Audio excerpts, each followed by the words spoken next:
If you're trying to activate your American Express card, then in this video, let me show you the exact steps that you need to do to successfully activate it.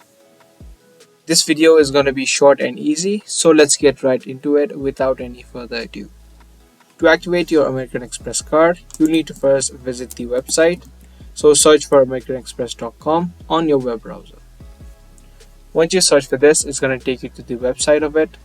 Now on the top right of the screen, you'll see this login button. You just need to click on it and it's going to take you to the login section of your account. But however, to activate your card or to enable your card, you need to click on the option which says confirm card received. And through this section, you can activate your card. So first of all, you need to type in the 15-digit card number that you see on the front side of the card and the 4-digit card ID that you see on the back side of the card. And once you type it in, you can click on confirm. Now in the setup process, you need to create a PIN and verify yourself. So once you create a PIN and verify yourself, your American Express card will be successfully activated.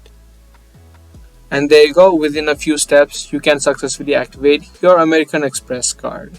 I hope you guys found this video helpful. If you did, be sure to give this video a thumbs up and also subscribe to our channel for more daily tutorials just like this.